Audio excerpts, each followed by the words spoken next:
اس کی آگ سے جل گیا. خواب میں دیکھا تھا. وہ گھبرا گیا. صبح کاہنوں کو بلایا پوچھنے کے لیے خواب کی تعبیر کیا ہو سکتی ہے. تو ایک بڑے نجومی نے کہا کہ عنقریب تمہاری سلطنت میں بنی اسرائیل میں سے کوئی ایک بچہ پیدا ہوگا جو تمہاری سلطنت کو ہلاک کر دے گا. تمہاری بادشاہت کو ختم کرنے کا وہی سبب بنے گا. تو اس نے اس بات کو یقینی طور پر لے لیا اور پھر عملی طور پر میدان میں یوں اترا. اعلان کر دیا کل سے جو بھی بچہ پیدا ہوگا اسے زندہ نہیں رکھا جائے گا. لڑکا پیدا ہو تو قتل کر دیتا, لڑکیاں پیدا ہو تو زندہ چھوڑ دیتا. کیونکہ خواب کی تعبیر میں نجومیوں نے یہ بتایا تھا کہ کوئی ایک لڑکا پیدا ہونے والا ہے. قرآن میں اللہ فرماتا یذبح ابناءہم ویستحیی نساءہم. بیٹوں کو ذبح کر دیتا تھا اور بیٹیوں کو چھوڑ دیتا. خوف تھا اس کو. تو یہ قتل کا سلسلہ جاری رہا. جو بھی لڑکا پیدا ہو جائے مار ڈالو. 1 سال میں اس نے 12,000 بچوں کو قتل کیا کہ کہیں میری سلطنت کو ہلاک کرنے والا کوئی پیدا نہ ہو جائے. یہ کرسی کا غرور ہی ایسا ہوتا ہے, کرسی کا نشہ ہی ایسا ہوتا ہے. وہ یہ سوچتا ہے کہ میری سلطنت کو کبھی زوال نہیں آنا چاہیے, کبھی بھی اس کے اندر پرانا پن نہ آئے. انسان جتنا بھی کوشش کر لے موت سے آج تک کوئی جیت نہیں سکا. جب یہ بات مسلم طور پر معلوم ہے تو انسان کو غرور و تکبر میں نہیں, اپنی کمزوری کا اعتراف کرتے ہوئے عاجزی سے زندگی گزارنا چاہیے. رب تعالیٰ کے حضور تم جتنا کرو گے اتنا پکڑ ہوگی. اور وہی بندہ اگر مولا کی بارگاہ میں یہ کہے, بلکہ حضور صلی اللہ علیہ وسلم جن کو اللہ نے کل کائنات کا اختیار دے کر کے بھیجا اور خزانے پورے آپ کو دے کر بھیجا, وہ رسول جب اللہ کی بارگاہ میں یوں کہتے ہیں قلت حیلتی, اے مولا میرے پاس اسباب کچھ بھی نہیں ہے.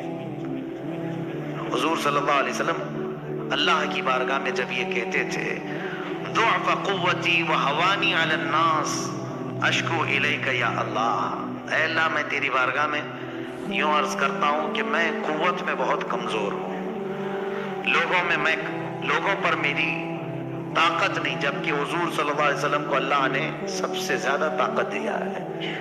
یہ ہمارے لیے درس تھا نبی کونین صلی اللہ علیہ وسلم کی طرف سے کہ بندے کو چاہے کچھ بھی ملے وہ مولا کے حضور اکڑ اور غرور نہ دکھائے ورنہ اوندھے منہ گرا دیا جائے گا. فرعون یہی چاہتا تھا کہ کوئی میری سلطنت کو ہلاک کرنے والا نہ آئے. 12,000 بچے قتل ہو گئے, لیکن مولا کو جو کرنا ہے وہ ہو کر رہے گا, کوئی روک نہیں سکتا. وہ سال ایسا تھا کہ موسیٰ علیہ السلام کی ماں حاملہ تھی, حمل سے تھی. اب یہ بنی اسرائیل کے ہیں موسیٰ علیہ السلام. جب ولادت کا وقت قریب آیا تو ان کی ماں ڈرنے لگی, کیا ہوگا اگر لڑکا ہو گیا مجھے تو فرعون کے فوجی قتل کر ڈالیں گے. تب اللہ تعالیٰ نے ان کے دل میں یہ بات القا کی. القا کہتے ہیں غیب سے اللہ کی طرف سے کوئی چیز ہدایت میں مل جانا. آپ کے دل کو بھی اللہ نے اتنا پاورفل بنایا ہے کہ یہ سچ اور جھوٹ کو خود پہچان سکتا ہے. بغیر کسی کے سکھائے بھی کچھ چیزیں ویسی ہی معلوم ہو جاتی ہیں تو سمجھ لینا یہ من جانب اللہ, اللہ کی طرف سے ملی ہوئی ہدایت سے. بس اوقات آپ بھی دیکھتے ہوں گے کئی مرتبہ ایسا کہ آپ کو ڈیسیزن لینا رہتا ہے, آپ کو تجربہ نہیں, پھر بھی آپ صحیح ڈیسیزن لے لیتے ہیں. یہ کس کی طرف سے؟ اللہ کی طرف سے ملتی ہدایت. دل کو اللہ نے یہ طاقت دی ہے. اور القا جو کہتے ہیں وہ اللہ اپنے محبوب بندوں کو, اولیاء کو غیب سے دل میں بات ڈالتا ہے. موسیٰ علیہ السلام کی ماں تہ خانے میں چلی گئی, نیچے انڈر گراؤنڈ. جب حضرت موسیٰ علیہ السلام کی ولادت ہوئی, پیدا ہوئے, تو اب اور خوف ہوا کہ لڑکا ہی ہوا ہے. ان کی ماں ڈر گئی, چھپانے لگی, کیا کریں اب, چونکہ فرعون کی پولیس ہر جگہ گھومتی رہتی تھی کہاں کون پیدا ہوا کیا ہے. تو یہ خوف کرنے لگی تو اللہ تعالیٰ نے دل میں اور ایک بات ڈالی, وَأَوْعَيْنَا إِلَىٰ أُمِّ مُوسَىٰ أَنْ أَرْضِعِيهِ فَإِذَا خِفْتِ عَلَيْهِ فَأَلْقِيهِ فِي الْيَمِّ, اے موسیٰ کی ماں دودھ پلا دے, اور ڈر لگتا ہے اگر فرعون سے, ایک صندوق میں رکھ کر کے پانی میں بہا دے. موسیٰ علیہ السلام کا جو وطن ہے وہ مصر, جہاں تک تاریخ میں بتایا جاتا ہے, دریائے نیل میں حضرت موسیٰ علیہ السلام کی ماں نے موسیٰ علیہ السلام کو ایک پیٹی میں رکھ کر، صندوق میں رکھ کر لکڑی کے بہا دیا۔ کون ماں یہ کر سکتی ہے پیدا شدہ بچے کو؟ لیکن رب کی طرف سے انہیں ہدایت ملی، بہا دیا۔ اللہ فرماتا ہے وَأَصْبَحَ فُؤَادُ أُمِّ مُوسَىٰ فَارِغًا إِنْ كَادَتْ لَتُبْدِي بِهِ لَوْلَا أَن رَّبَطْنَا عَلَىٰ قَلْبِهَا لِتَكُونَ مِنَ الْمُؤْمِنِينَ۔ اللہ فرماتا ہے صبح کے وقت موسیٰ کی ماں کا دل بہت بے چین ہوا، اور اگر ہم اس کے دل کو تسلی اور ڈھارس نہ دیتے تو پھر وہ گھبراہٹ کی شکار ہو جاتی۔ پھر حضرت موسیٰ کی ماں ان کی موسیٰ علیہ السلام کی بڑی بہن اپنی بیٹی کو کہتی کہ دیکھو بیٹی، تم یہ صندوق دیکھتے جانا کہ کہاں جا رہا ہے، بہا تو دیا ہے میں نے، مجھے ایسے اشارے مل رہے ہیں اللہ کی طرف سے، میں نے پانی میں چھوڑ تو دیا ہے، ذرا دیکھتی ہوئی چلی جا کہاں جا رہی ہے۔ وقالت لأختہ قصیہ، پیچھے پیچھے چلو۔ اب وہ دیکھتی ہوئی چلی گئی ان کی بہن۔ یہ صندوق بہتے بہتے بہتے فرعون کے محل کے کنارے جا کر لگ گیا۔ فرعون کا محل اور اس کا باغیچہ اس دریائے سے لگا ہوا تھا۔ ظاہر سی بات ہے بڑے لوگ سی ویو بہت زیادہ کوشش کرتے ہیں رہنے کے لیے، سی فیس چاہیے ہم کو سمندر کے قریب تاکہ ڈوبنے کے لیے آسانی ہو۔ فرعون بھی ندی کے کنارے اپنا بنگلہ بنایا ہوا تھا اور محل اس کا وہیں تھا باغیچے میں۔ اتفاق دیکھیں کہ فرعون کو اولاد نہیں تھی، بچے نہیں تھے۔ فرعون کی بیوی آسیہ وہ اپنی کنیزوں کے ساتھ ٹہلنے کے لیے باغیچے میں آئی تو یہ صندوق باغیچے کے کنارے لگا ہوا ہے، نہایت ہی حسین و جمیل بچہ اس میں کھیل رہا ہے جسے کسی چیز کی پرواہ نہیں، فکر نہیں۔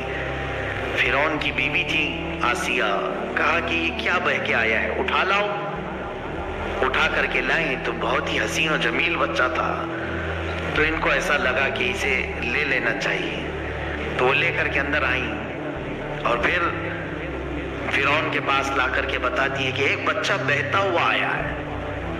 تو اسے پہلے سے ٹینشن تھا، اس نے کہا کہیں یہ بچہ تو نہیں جو ہلاک کرنے والا ہے؟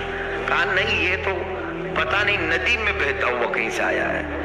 وقالت امرأة فرعون قرۃ عین لی ولک، اے فرعون مارو مت اس بچے کو، تیری اور میری آنکھوں کی ٹھنڈک بن سکتا ہے، ہم بیٹا بنا لیتے ہیں، عسیٰ ان نتخذہ ولدا، اس کو ہم بیٹا بنا لیتے ہیں۔ فرعون بیگم کی محبت میں کہا ٹھیک ہے جیسا آپ کہتی ہیں، بیٹا بنا لیتے ہیں۔ بیٹا بنا کر کے رکھ لیا گیا موسیٰ علیہ السلام کو۔ کون؟ فرعون نے اپنے گھر میں، اپنے شاہی محل میں رکھا۔ اور اس کے بعد اب دودھ پلانے کی بات آئی۔ موسیٰ علیہ السلام کی بہن دیکھ رہی تھی ساری چیزیں کہ اب میرا چھوٹا بھائی، ننھا بھائی اٹھا لیا گیا ہے، محل میں جا چکا ہے، اب کیا ہوگا؟ اب موسیٰ علیہ السلام کی کیفیت دیکھیں، دودھ پلانا بھی تو ہے، بچے کو پرورش کرنا ہے، تو وہ کسی کا دودھ پکڑ ہی نہیں رہتے۔ بڑی بڑی دایائیں بلائی گئیں، بادشاہ نے خوب انعام دینے کا وعدہ کیا، بڑا اجر دینے کا وعدہ کیا، بہت ساری دایائیں آئیں۔ موسیٰ علیہ السلام دودھ نہیں پی رہے تھے، تو ان کی بہن دیکھ رہی تھی، اس نے کہا کہ میں ایک ایسے گھر کو جانتی ہوں وہ دایا کا دودھ شاید یہ پی لے۔ کہا ٹھیک ہے لے آؤ، سب کو تو ہم نے بلایا۔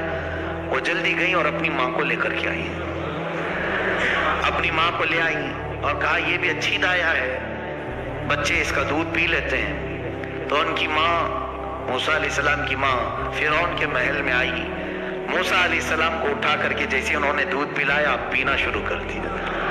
فرعون نے کہا صحیح نشانہ لگا، اب اس کو